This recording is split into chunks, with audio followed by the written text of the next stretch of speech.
서서법자 선생님의 술술 불립니다 시작하겠습니다. 우리 다 같이 시작하겠습니다. 완전히 술술 불립니다.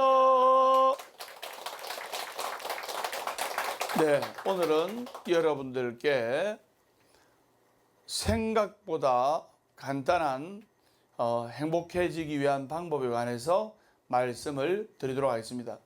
누구나 행복을 구하러 열심히 또 절에 다니기도 하고 또는 타 종교인 성당이나 교회에 다니기도 합니다. 근데 제가 궁극적으로 말씀드리면 종교를 믿는 사람이, 종교를 가지는 사람이 종교가 없는 사람보다 행복해질 확률이 훨씬 높아져요.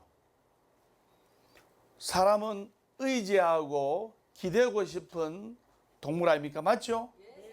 그래서 절대자에게 또 대원력 있는 부처님께 우리가 믿고 의지하면 불보살의 가피를 얻을 수가 있고 또 마음의 위안과 심신의 격려와 희망을 얻을 수가 있다 이 말입니다. 그러면 행복의 5가지 조건이 있는데 플라톤이 이야기했습니다. 행복의 5가지 조건. 첫째가 뭐냐면 먹고 살기에는 조금 부족한 듯한 재산. 이상하다. 재물이 풍족해야, 재산이 많아야 행복해질 건데 먹고 살기에는 조금 부족한 듯한 재산. 왜 그렇지? 이렇게 생각하는 분이 있을 겁니다. 또 두 번째가 모든 사람이 칭찬하기엔 약간 부족한 외모. 세 번째, 자신이 생각하기에 절반만 인정받는 명예. 내가 생각해도 모든 사람들이 나를 인정해주고 또 명예로 떠받쳐주고 이게 아니고 내가 생각해도 내가 사람들한테 그 명예로서 반밖에 인정을 못 받는 것 같아요. 다시 말해서 자신이 생각하기에 절반만 인정받는 명예, 다른 사람한테 이기지 못하는 체력, 적당히 약한 체력이란 말입니다. 5번째, 연설할 때 청중의 절반만 박수를 보내는 말솜씨, 즉 대화하거나 많은 사람들 앞에서 연설할 때 청중의 반 정도만 박수치고 반 정도는 뒤티부리하게 생각한단 말입니다. 5가지 행복의 조건을 한 번 더 요약하면 제가 선정합니다. 부족한 재산, 부족한 외모, 부족한 명예, 부족한 체력, 부족한 말솜씨. 다시 말해서 5가지 모두 부족한 것이 포인트예요. 근데 5가지 부족한 것이 어떻게 행복의 조건이 되느냐 이렇게 생각되지요. 여러분 한 가지 예를 들어 보겠습니다. 딸 시집 보낼 때, 아들 장가 보낼 때 80평짜리 최고급 아파트에 그리고 혼수품을 완벽하게 해가지고 넣어주면 당연히 좋아하죠. 좋아하는데 그 행복이, 그 기쁨이 오래가지 못해요. 근데 결혼할 때, 아들이든 딸이든 결혼할 때 별로 해주는 게 없어. 근데 2천만 원짜리 전세부터 출발합니다. 아들이든 딸이든 2천만 원짜리 전세부터 출발하는데 부족한 재산이지만은 남편이 또는 사위가 또는 아들이 열심히 일을 해가지고 한 5개월, 6개월 열심히 일하고 한 달에 몇십만 원씩 제껴가지고 모아가지고 한 6개월 후에